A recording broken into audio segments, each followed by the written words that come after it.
نتمنى ان احنا نجذب المشاريع الكبيره بعد كده، لان احنا مش قادرين نوصل لهوليوود مثلا. يعني هوليوود انقطعت عن التصوير في مصر من زمان، بيروحوا يصوروا في الاردن، بيروحوا يصوروا في المغرب. فازاي نستعيد النوع ده من الانتاج؟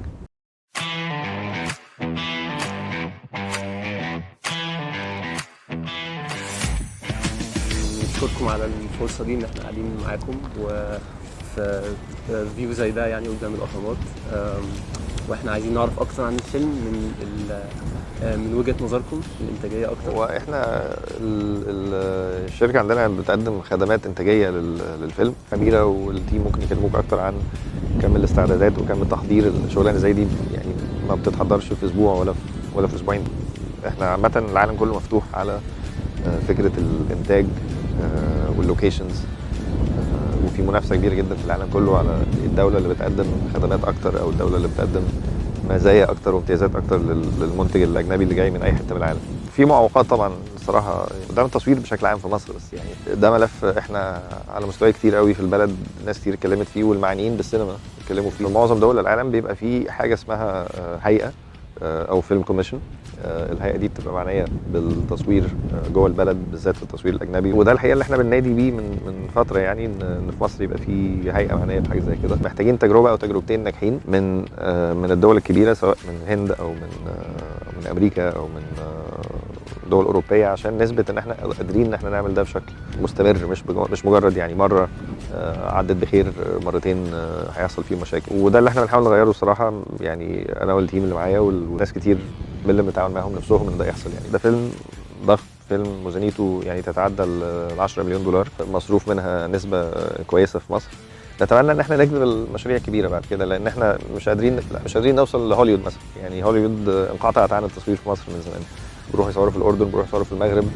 فازاي نستعيد النوع ده من الانتاج؟ يمكن مسلسل كنا برضو نفذنا حلقتين في مصر قبل كده تابع لهولو، مسلسل رامي اللي هو طبعا الناس كلها عارفاه يعني.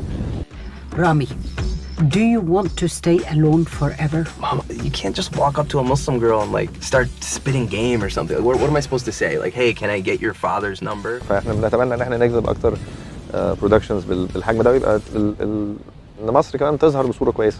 يعني ان البلد دي تظهر مش بس بمعالمها السياحيه وكده، ان نفسي الناس حتى تبان، نفسي الحداثه تبان مع الاصاله والعراقه.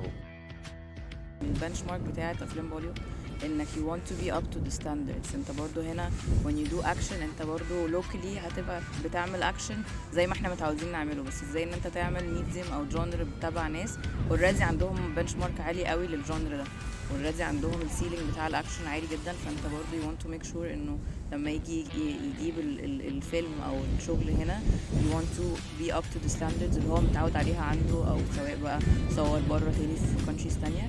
فانت برضو there is always ان انا بحاول انافس او احاول ابقى في نفس الليفل اللي الناس بره بتعمله، عشان ما يبقاش فيه اي differences in quality specifically.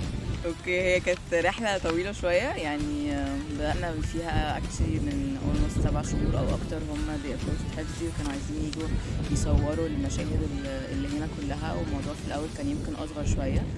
ستيب باي ستيب ابتدينا نحضر اكتر، وابتدوا هم يبقوا برضو الريكوايرمنتس بتاعتهم هنا. لما الدنيا ابتدت نحضر فيها قالوا لا طب تعالوا نزود ايام، we see more potential, we see more opportunities ان هنا في مصر وفي اللوكيشنز زي اهرامات وزي الخليفه يعني والاوثنتسيتي اوف ذا ايجيبشن locations خلتهم برضو more appealing ان هم يحاولوا معانا نلاقي اماكن اكتر او potential اكتر يصوروا فيه.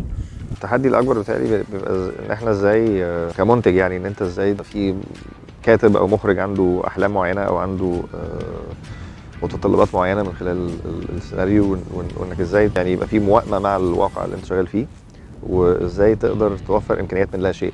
احيانا الموضوع ما بيبقاش مجرد في ايد المنتج ان انت تحقق له كل اللي هو عايزه، لا هو احيانا بتضطر ان هو نفسه فكره الكرييتيف ليميتيشن، ان انت كل ما تحط حد في ليميتيشن معين كل ما بتجبره ان هو يبقى كرييتيف اكتر ان هو يخرج منها. فازاي المنتج يبقى علاقته كويسه قوي وفي ثقه كبيره قوي مع المخرج وصناع العمل، عشان يقدروا يفكروا بشكل كرييتيف انهم يلاقوا حلول دايما للتحديات والليميتيشنز اللي عندهم او المعوقات اللي قدامك او الحاجات اللي بتحجمك في الانتاج. يعني المخرج والمنتج ده علاقه مهمه جدا، يعني الواحد لازم ينقي كويس قوي الناس اللي بيشتغل معاهم، نبقى عارفين ان احنا كلنا شغالين في اطار فريق وحتى النجم اللي لو في نجم كبير مشارك او حاجه زي كده، ان هو يحس ان هو جزء من الفريق ده، مش اعلى من كل الناس اللي موجوده حواليه. بالتالي الهارمي ده مهم قوي ان الانتاج يمشي بشكل كويس.